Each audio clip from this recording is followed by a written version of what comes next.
A paz do Senhor a todos. Estamos retornando para darmos continuidade à leitura da Bíblia em ordem cronológica. E hoje, no 280º dia, lendo esta linda história que Deus escreveu para nós, trago para a leitura o livro de Mateus, capítulo 4, dos versículos 23 a 25, e do capítulo 8, dos versículos 14 a 17. No livro de Marcos, capítulo 1, dos versículos 29 a 39. E livro de Lucas, capítulo 4, versículos 31 a 44. A inspiração do dia. O ministério de Jesus na Galiléia e arredores. No livro de Mateus, capítulo 4, destaca o versículo 23, o reino e curando.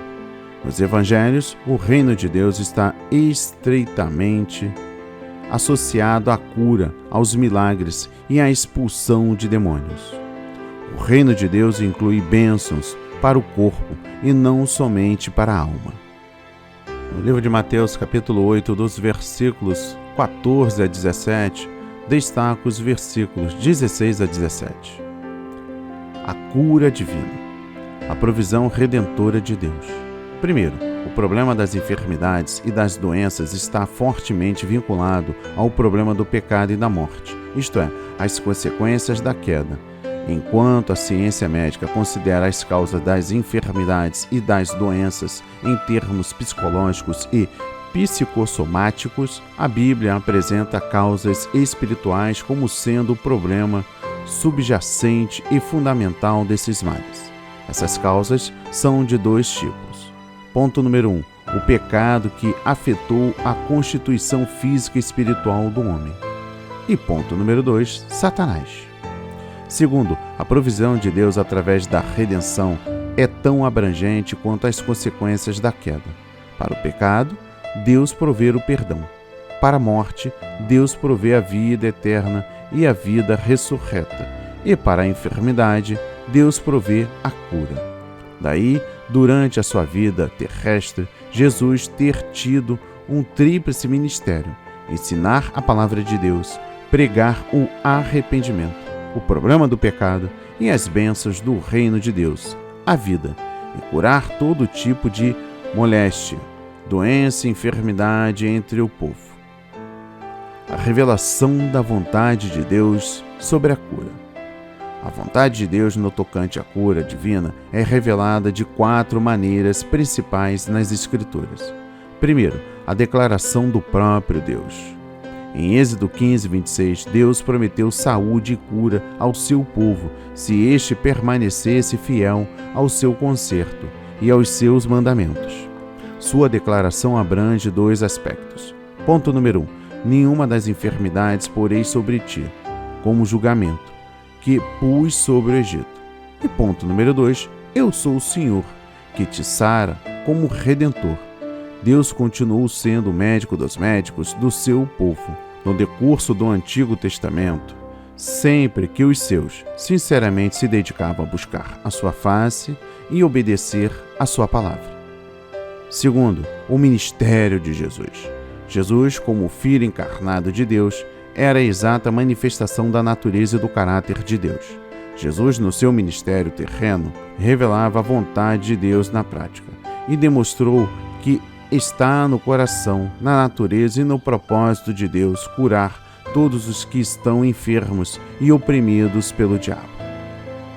Terceiro, a provisão da expiação de Cristo.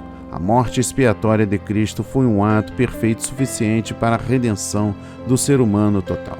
Espírito, alma e corpo, assim como o pecado e a enfermidade são gigantes gêmeos destinados por Satanás para destruir o ser humano, assim também o perdão e a cura divina vêm junto como bênçãos irmanadas destinadas por Deus para os redimir e nos dar saúde.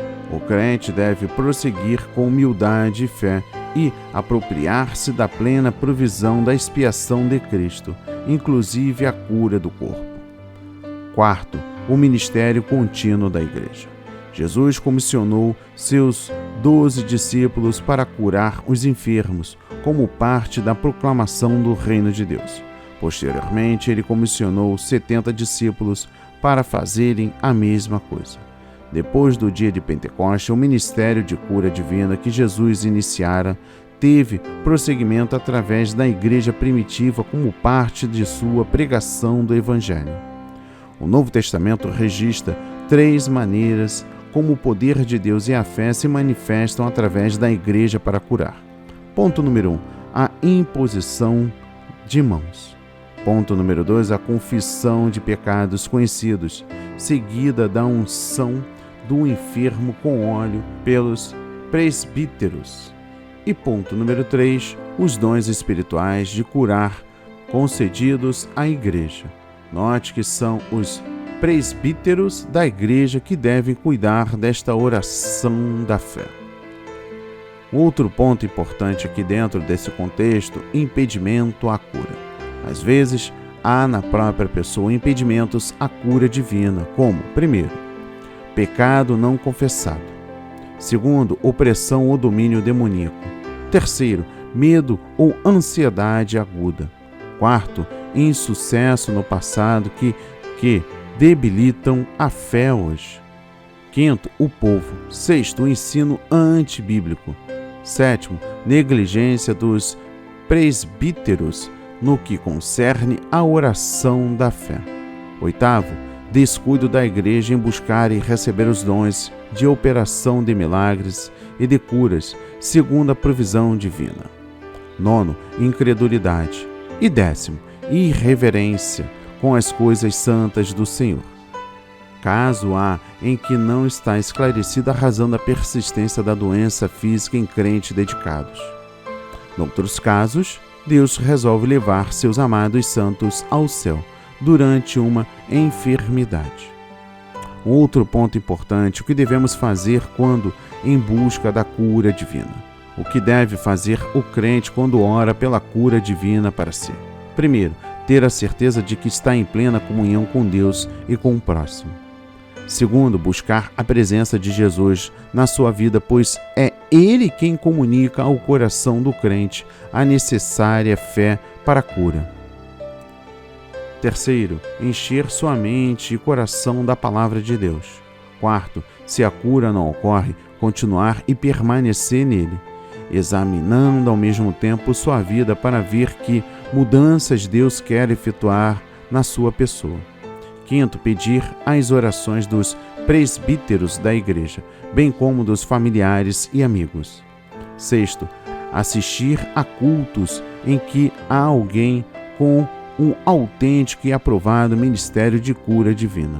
Sétimo, ficar na expectativa de um milagre, isto é, confiar no poder de Cristo. Oitavo, regozijar-se caso a cura ocorra na hora e, ao mesmo tempo, manter-se alegre se ela não ocorrer de imediato. Nono, saber que a demora de Deus em atender a oração não é uma recusa dele às nossas petições. Às vezes, Deus tem em mente um propósito maior que, ao cumprir-se, resulta em sua maior glória e em bem para nós. 10º e último, reconhecer que, tratando-se de um crente dedicado, Deus nunca o abandonará, nem o esquecerá.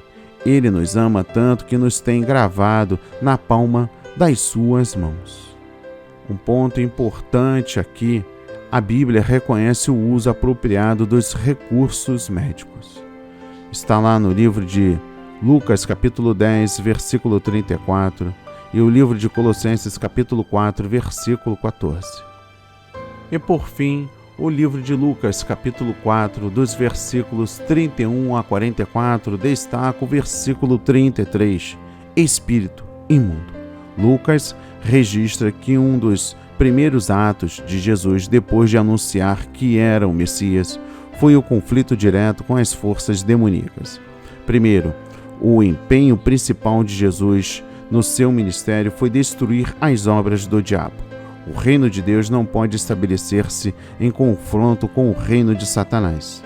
Segundo, o sinal inconfundível que o reino deixou de manifestar-se entre o povo de Deus é a inexistência de confronto direto com o poder do mal, libertando os pecadores da escravidão do pecado e das forças demoníacas. Que a palavra de hoje toque o seu coração, transforme a sua vida para a honra e a glória do Senhor. Leia a Bíblia diariamente, pois este é o verdadeiro canal que se aprende, conhece a verdade e ouve a voz de Deus. Amém e graças a Deus.